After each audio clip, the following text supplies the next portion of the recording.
podemos falar então agora sobre, retomando um pouco do ensino médio, mas agora falando sobre a transição, né? Porque o ensino médio, ele vai servir como uma preparação ou para um ensino técnico, para a pessoa poder se encaixar nos cargos, vamos dizer assim, base, ou para um ensino superior. Então, ele serve como uma preparação. E, pelo menos no nosso curso, essa preparação não é suficiente. E nem de longe é suficiente, né? Os acadêmicos, de uma forma geral, passam muita dificuldade nos primeiros anos de física. Eu acredito que seja semelhante nos outros cursos. Então, o que será que a gente podia fazer para poder amenizar esse impacto que o aluno tem, né? Do dia para o outro, de um mês para o outro, ele não pode mais estudar antes da prova, um dia antes da prova, né? Ele não pode mais só decorar a fórmula, ele não pode mais tentar colar o coleguinha, né? Essas coisas não funcionam mais, né? Então, Vai ter que aceitar que não vai mais tirar 9 todo é, semestre. se for, vai ter que ralar muito. Nota boa é 7. Sim, é um ponto bem interessante. É bom, eu tô no ensino médio, eu não sei direito como é que é a realidade aí no ensino superior, mas eu acredito que pro aluno ele atingir, né, seus objetivos, assim, questão de aprendizado, muito além de nota, né, questão de aprendizado em si, ele tem que estar interessado realmente em aprender, né, ele tem que ter um interesse. Aqui, mais no âmbito científico, o que eu acho que é um motor que gera esse interesse? Posso falar com certeza que seria a curiosidade, né, que vai motivar ele a estudar e entender, daí aprender o que ele está estudando. E, bom, aqui vamos puxar aqui um pouco o contexto da física, só dando um exemplo. Por exemplo, o cara vai aprender, vamos supor, a lei de Coulomb.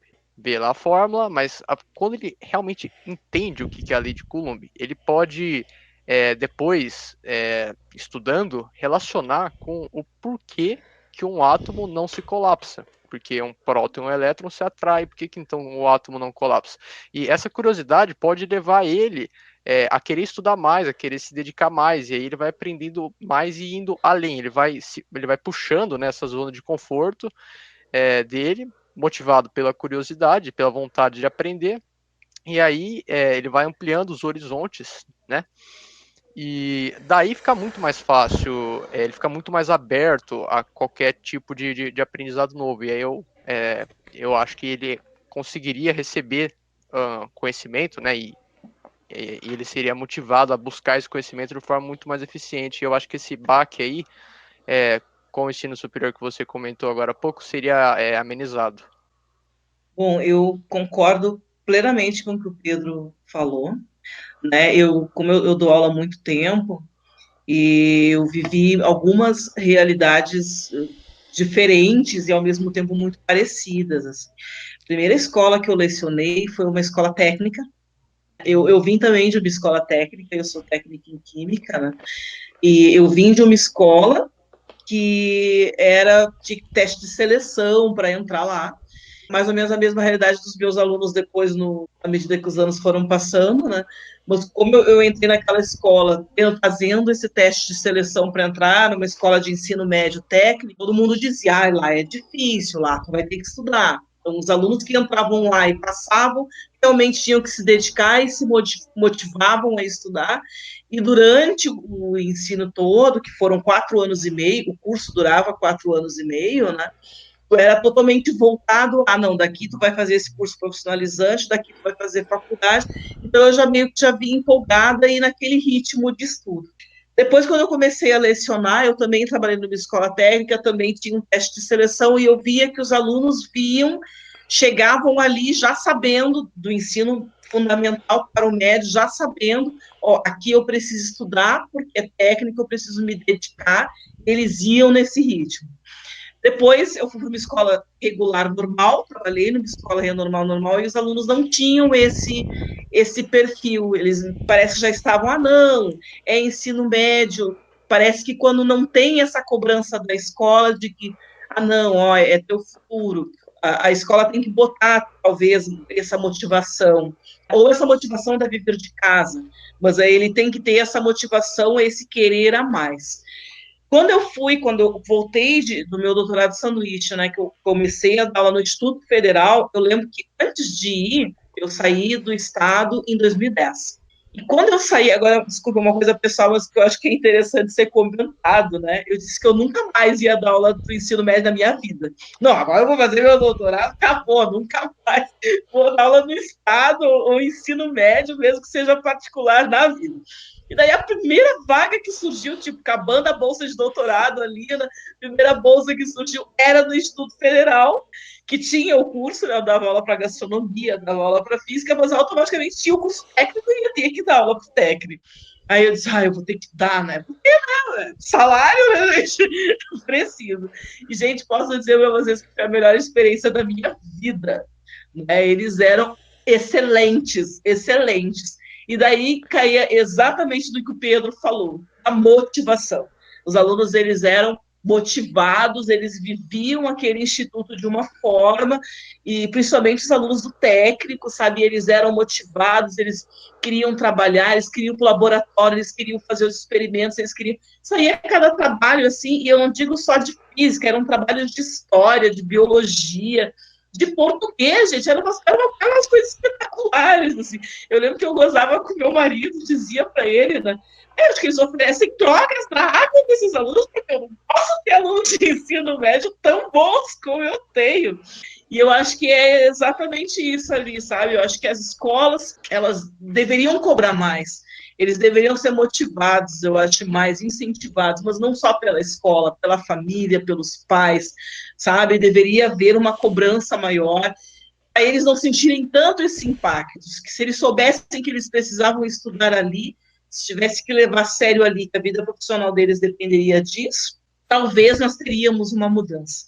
Claro que quando eu falo isso, a gente já fala, né, eu estou falando de uma escola técnica, né, a gente sabe que isso não é a realidade da grande maioria da população brasileira, infelizmente, mas deveriam ter mais escolas que incentivassem, e talvez a maneira de incentivar fosse ser mesmo profissionalizante, que eles tivessem um objetivo para estar ali, mesmo que não fosse um curso superior, mas que fossem com técnico depois, motivada, já pensando no seu futuro, não só porque muitas vezes o aluno está ali sem nem saber por que está ali, né?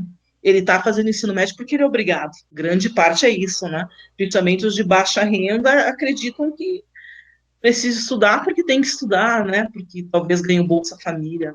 Mas se fossem muito mais motivados, talvez fosse diferente a realidade. Né? Então, vocês falaram dessa motivação que vem da família, né, dos pais, dos professores também, mas eu vou puxar mais para o lado da formação de professores. Acho que essa é a minha... Hoje, né, eu tenho olhado muito por esse sentido, né? Eu falo para os meus alunos, muitos deles, eu falo assim, precisa ter a vontade do saber, né? Acho que essa que é a questão. Só que às vezes essa vontade do saber, por exemplo, eu não tinha. Falar de mim, assim, quando eu estava no ensino médio, eu não ficava com aquilo, com as coisas que falavam. Claro que não de todas as disciplinas, né? Mas muitas. E vou retomar o que a gente estava falando antes, que o Pedro também já falou, né? Essa questão do método que é muito tradicional. Hoje nós temos, né? Na verdade, todos nós temos acesso a um oceano de informações. O aluno, ele vai, às vezes, para a escola, mas o que você falou, até ele já viu várias vezes, né, sobre aquele assunto. Ele pensa assim, se for para fazer exercício, tem online, lá tem a resposta, tem uns que vão falar isso. Se for para fazer isso, não faz diferença para mim, muitos vão falar isso, né? Agora, qual é o papel, então, do professor no estímulo da vontade do saber? Como é que o professor faz isso? Eu acho que vai entrar já um pouco nessa discussão também que a gente está falando das tecnologias, mas é entender primeiro, desconstruir gradativamente o que a gente estava falando antes, que é essa noção do professor como esse dono da verdade, transmissor de conhecimentos, né? Esse alguém que está lá e que é inalcançável, né? A noção da cátedra que tinha, que foi ao longo do tempo também, agora está perdendo essa noção aquele catedrático, pelo menos no Brasil, né? Em outros lugares do mundo isso ainda é muito forte, mas um professor que escute e que seja mediador, né? Eu acho que a gente pensar, muitas vezes, a criança, ela é muito curiosa, né? A criança é curiosa, ela tem uma fase que ela pergunta, por quê? Por quê? Por quê? Por quê? E a gente acaba com a criança, porque a gente diz por que sim, por que não? Aí a criança diz assim, mas por que ela? Fala de novo. E aí a gente olha para ela e fala assim, porque é assim. Pronto e acabou. A gente não, falando que a maior parte das pessoas, né? Eu tentei não fazer isso. Mas às vezes os adultos fazem, porque eles estão cansados, eles dizem, é isso mesmo, pronto, acabou, né? O professor faz muito isso, né? Professor, então é isso, eu ia chegar nesse ponto, Andressa. Desculpa. E o professor faz isso, né? O aluno, ele vai falar, e às vezes o professor fala, não é isso. Ele fala não, existe um certo e um errado. E aí a gente já destitui o conhecimento da sua condição de construção. O conhecimento é construído, ele tem as variáveis, né? Vamos falar assim, Pedro, que você falou das variáveis, tem variáveis e diferentes variáveis em contextos, culturas, sociedades, para a maneira como aquele conhecimento é construído e apropriado, né? Então, a gente eu penso que essa vontade do saber é uma vontade que depende, claro, também da família, mas depende muito da escola. E a escola, ela segmenta. Então, a criança, às vezes, ela é muito incentivada. Eu conheço excelentes professores de ciência no Fundamental 1, por exemplo. Aí eles fazem prática com as crianças, criança bota a mão na terra, eles fazem maquete, fazem coisas. De repente, a criança entra no 6º ano. Muda, não tem mais aquela professora que estava lá, disponível com aquele vínculo, e começa a ter aquela divisão, né, da grade, assim, curricular. Ao mesmo tempo, eles entram lá e muitas vezes tem que ficar sentadinho na carteira, e não tem muitas vezes mais esses projetos, essas coisas, porque a gente vai perdendo essa noção da criança. Aí vai dizer, adolescente tem que assumir responsabilidade, tem que ter, e concordo, como você falou muito bem, Andresa, agora há pouco, a gente também precisa ter rigor. Tem que sim, muitas vezes você precisa ser mais enfático na cobrança, inclusive, né? Porque às vezes é muito flexível. Quando é flexível demais, também às vezes a pessoa fica naquela zona de conforto. Por outro lado, é preciso entender que o adolescente, a gente está falando de ensino médio, o adolescente também, como qualquer ser humano, precisa do lúdico, né? Ele precisa de explicações que são práticas, ele precisa enxergar e ele também precisa de afetividade. Quando a gente fala de afetividade, não é só sair abraçando, não é isso que a gente está falando, mas é uma afetividade do olhar, de escutar, de tentar entender a realidade daquela pessoa, nos destituirmos dos nossos preconceitos, muitas vezes, em relação a músicas,